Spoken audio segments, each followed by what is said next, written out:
La discipline, c'est de la merde et on va vous expliquer pourquoi. Dans le développement personnel, on entend souvent que la discipline serait la clé du succès. Être capable de se déconnecter des tentations, de ses envies et de ses pulsions sur commande. C'est ça la discipline. Mais là, le problème, c'est qu'il y a une couille dans l'équation. En fait, effectivement, la discipline, c'est l'outil parfait pour faire ce qu'on doit faire au moment où on doit le faire. Mais comme on vient de vous le dire, c'est qu'un outil. Et un outil, ça s'utilise pour construire quelque chose dans un but précis. Mais sans but précis, sans l'ambition de construire quelque chose, bah, l'outil devient inutile. À quoi sert une hache dans les mains de quelqu'un qui n'est pas motivé à l'idée de couper un arbre? Donc, à quoi sert la discipline dans l'esprit de quelqu'un qui n'a pas de motivation qui justifierait de s'en servir? Exemple concret. Si demain, on vous dit d'aller nager 1 km dans une eau à 10 degrés, mais qui a 500 000 € à la clé. Vous le faites, on est d'accord. Vous allez utiliser la discipline pour passer ce moment désagréable parce que votre motivation, c'est de remporter les 500 000 € comme de gros rats que vous êtes. Mais s'il n'y a rien à la clé, on vous propose juste de vous geler les couilles en faisant ce kilomètre de nage dans l'eau froide, juste pour passer le temps. Vous le faites là?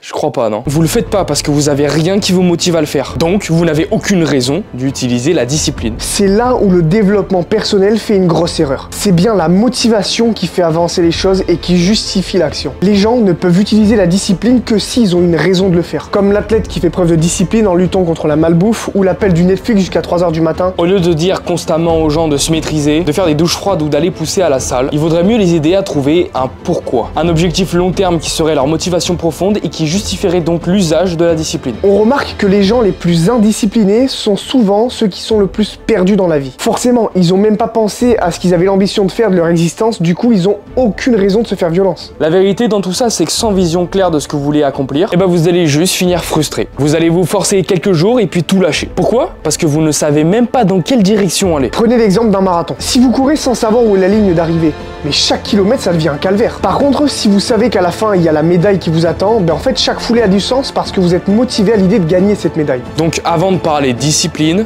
posez-vous cette question. Pourquoi je veux me lever à 6 h du matin? Pourquoi je vais à la salle? Pourquoi je me force à bosser? Et si vous n'avez pas trouvé de réponse à ces questions, alors arrêtez tout. Trouver votre pourquoi, c'est une nécessité en fait. C'est ce qui vous permet de tenir quand c'est dur. Et c'est ça qui va transformer la discipline en moteur au lieu d'une simple corvée. Mais ce pourquoi, il n'a pas besoin d'être énorme. Ça peut être devenir plus fort pour protéger votre famille, ou encore par exemple créer une vie où vous dépendez plus de personne. Le tout, c'est que ça vous parle à vous et à personne d'autre. Les mecs les plus disciplinés qu'on admire, ils ont tous un truc en commun. Un objectif ultra clair. Ils sont capables de vous dire au détail près où ils se voient dans 10 ans. Et leur pourquoi, il est tellement important pour eux que même les jours de galère, ils avancent. Leur discipline, elle vient pas de nulle part, elle a du sens. On devrait arrêter de glorifier la discipline comme un super pouvoir et commencer à glorifier ceux qui prennent le temps de comprendre ce qu'ils veulent. Parce que c'est là que tout commence, avec une vision. Alors posez-vous une vraie question. Qu'est-ce qui vaut assez la peine pour que vous soyez prêt à en chier? Si vous trouvez cette réponse, vous verrez que la discipline, elle viendra presque naturellement. Sans but, la discipline, c'est juste de la souffrance inutile du coup. Mais avec un objectif qui vous fait vibrer, elle devient votre meilleur allié parce qu'elle est motivée par une cause. Maintenant, c'est à vous de jouer. Cherchez votre pourquoi et le reste suivra. Si cette vidéo a fait sens pour vous, n'hésitez pas à la liker, à la commenter pour qu'on discute et à vous abonner pour rejoindre la communauté. En attendant, poursuivez votre version 2.0